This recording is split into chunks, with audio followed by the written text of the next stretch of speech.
In the ancient land of Abanaka, surrounded by thick forests and red earth roads, there lived a king whose name alone made women tremble, King Odumagwu. He was powerful, feared, respected by men, but to women, he was a nightmare. King Odumagwu believed women were created only to serve men. Nothing more. In his kingdom, women were forbidden from speaking in village meetings. A wife who questioned her husband was publicly punished. Young girls were forced into early marriages. No woman was allowed to own land or wealth. The cries of women filled the air at night. But no one dared to challenge the king, because anyone who opposed him disappeared. Despite his hatred for women, fate played a strange trick on him. He had only one child, a daughter, Princess Adiz. Adiz was the exact opposite of her father. She was kind, gentle, and wise beyond her years. While her father oppressed women, Adiz secretly cared for them. At night, she would disguise herself and visit the village, bringing food to widows, comforting abused wives, teaching little girls how to read in secret. She felt their pain, and deep in her heart, she carried a silent prayer. Someday, this will change. Beyond Abanaka, across rivers and hills, lay another great kingdom called Amaraku.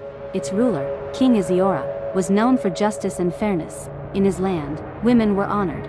They advised the king. They owned businesses. They were warriors, healers, and leaders. One evening, travelers arrived in Amaraku with disturbing stories. "Your Majesty," they said, "there is a king who treats women worse than slaves." They spoke of Odumagwu's cruelty.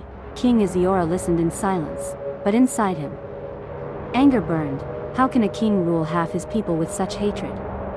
He asked. His advisors suggested war. Let us attack and free the women. But Iziora shook his head.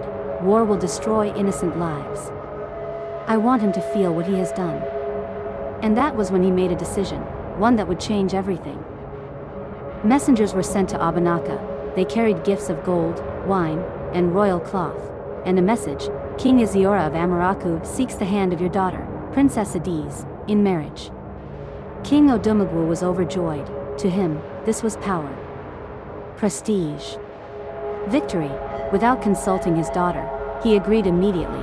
Princess Adiz was heartbroken. She had never met this man. She didn't even know if he was kind, or worse than her father. But in Abanaka, a daughter had no choice. She was prepared for marriage and sent away.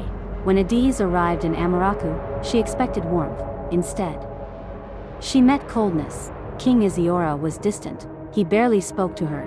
Sometimes, he would deliberately ignore her presence. Other times, his words were sharp and cutting. "Stay where you belong," he once said. Adiz was confused. Why is he treating me like this? She cried one night. Days turned into weeks. Her heart slowly broke. She began to feel what the women in her father's kingdom had always felt, powerless. One evening, unable to bear it any longer, Adiz confronted him. "My lord, what have I done to deserve this?" King Iziora looked at her long and hard, then he spoke. "I heard about your father." Adiz's heart dropped. "I came into this marriage not for love, but to make him feel pain." Silence filled the room. "I wanted him to see what it means to have someone you love suffer." Tears rolled down Adiz's face. "But I am not my father," she whispered. That sentence changed everything. That night, King Iziora could not sleep. Her words echoed in his mind. "I am not my father." He realized the truth. In trying to punish a wicked man, he had become wicked himself. He was hurting an innocent woman, the very thing he hated. By morning, his heart had changed. King Iziora went to Adiz. For the first time, he bowed his head. "Forgive me." Adiz was shocked. "I allowed anger to control me. But you are different." From that day, everything changed. He treated her with respect. He listened to her, and slowly, love began to grow between them, not forced, not planned, but real. Together, they made a bold plan. They invited King Odumagwu to Amaraku. When he arrived, he expected to be honored. Instead, he was humbled. He saw women speaking freely in the palace, female advisors guiding the king, women leading markets and armies, and then he saw his daughter, standing strong, confident, respected, not controlled. Adiz stepped forward. "Father, look around you. This is what a kingdom becomes when women are valued, not broken." King Odumagwu had no words.